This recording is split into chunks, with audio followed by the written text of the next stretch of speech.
the thread about 2 hook eye lengths, or 2 eye lengths behind the hook eye, and I've wrapped just past the barb and sort of the midpoint between the point and the hook, I should say. And next, we want to take some flashaboo, and then cut a single strand,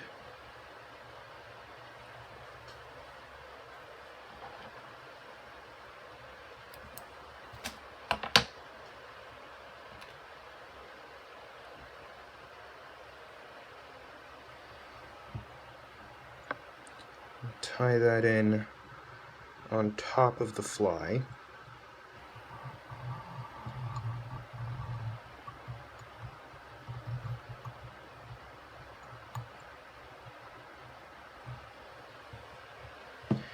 Next, take an olive saddle hackle, and you want to make sure that the feather that you choose is at least 6 inches long. Otherwise, once you start to run out of stem, it can get difficult to control. So you just want to strip all the fibers off of that.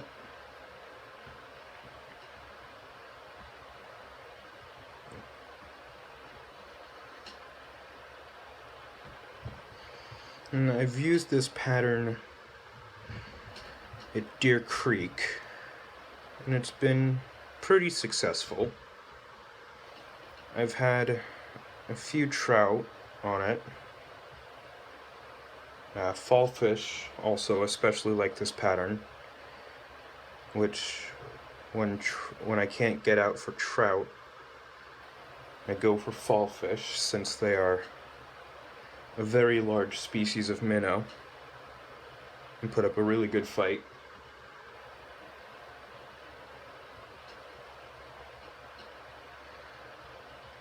I believe the fall fish is the largest carnivorous minnow in North America.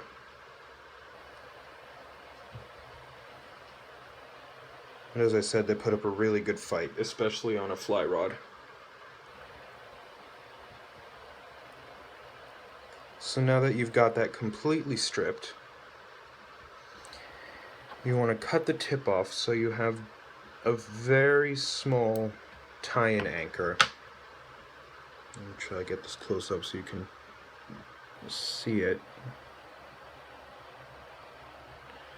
Well, it doesn't want to focus, but you want to have just a very small triangle for a tie-in anchor.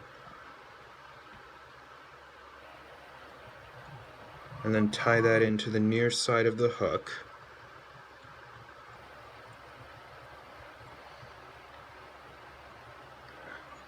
And then what I do now is I make a bit of a taper to the body by wrapping back and forth to where my thread starts,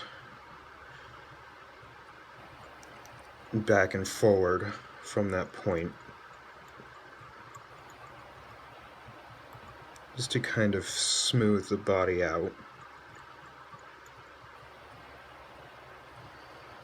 And then to make wrapping the stem forward, what I'll do is I'll give my bobbin a counterclockwise spin to uncord the thread, which gives it sort of a floss-like texture, and make touching wraps back to where the body ends. And then I'll do the same thing back up to the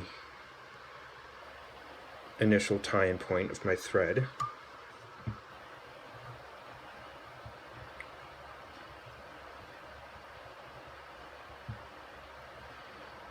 And instead of uncording the thread, you can use regular floss if you want, but I prefer this method.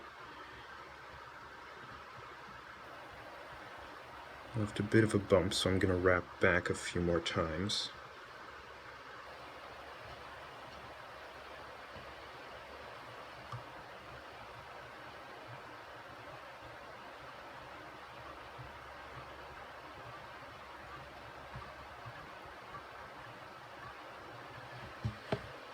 And once you've got that done, take the stem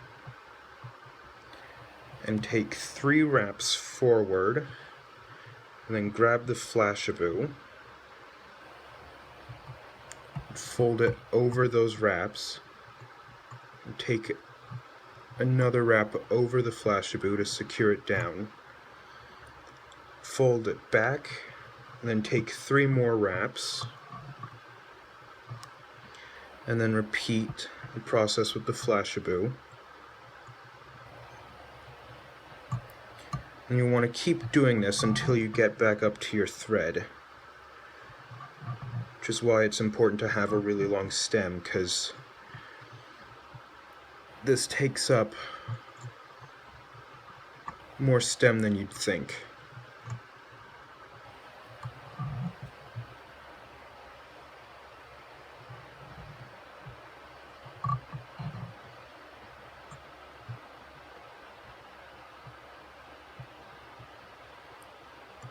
And when I first started tying this pattern, I didn't smooth out the body, so the stem would go everywhere. It was really hard to control and make a nice, neat body on the fly. So it is very important to get the body nice and smooth.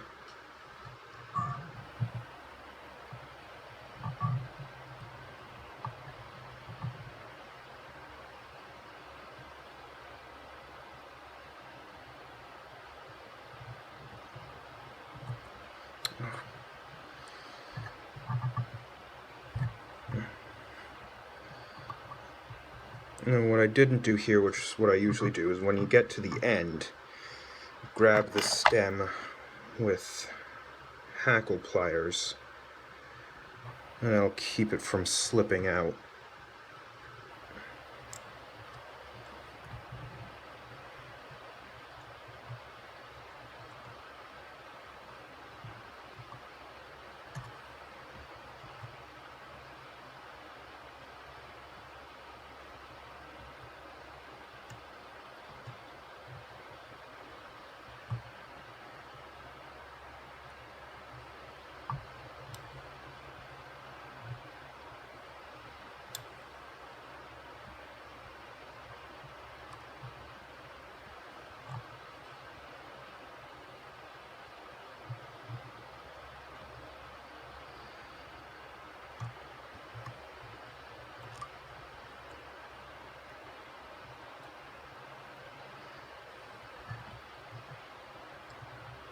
And once you start getting into that thicker section of the stem, you can tie it off.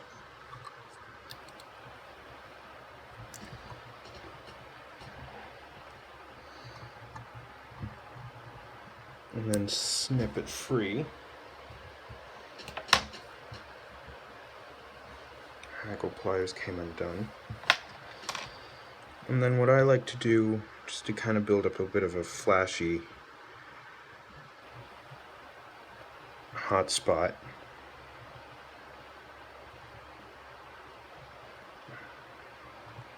is take some wraps with the flashabou,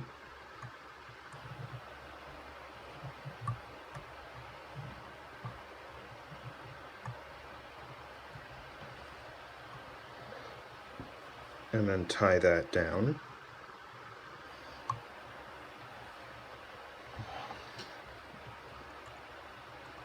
And once you've done that, you can snip it free. And then the next step, you take some hard as nails or UV resin and coat the entire body. And you can take your bodkin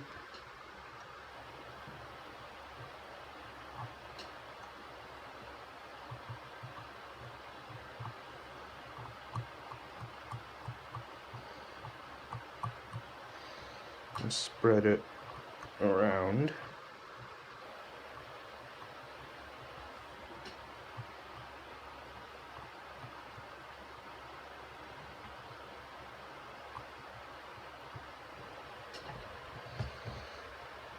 Okay, so now that it's had some time to dry, what you want to do now is take some black rabbit fur dubbing. You just need a small amount. Make a fairly thin, about 1.5 inch long dubbing noodle.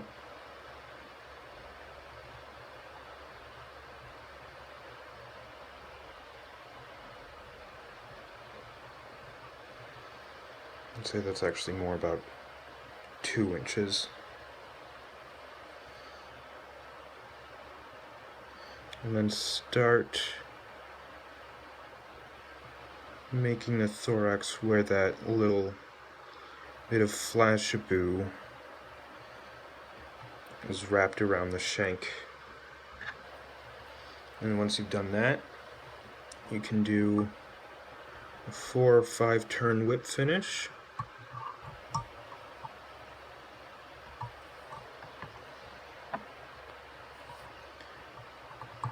Cut the thread free. And if you want, you can add some head cement to this pattern after that. Other than that, this little flashback caddis is complete. See if I can get some of the... It's a little blurry, but you can see that flashaboo on the back there. It gives it a nice little bit of attracting power to the fly. So thank you for watching, and I'll see you in the next video.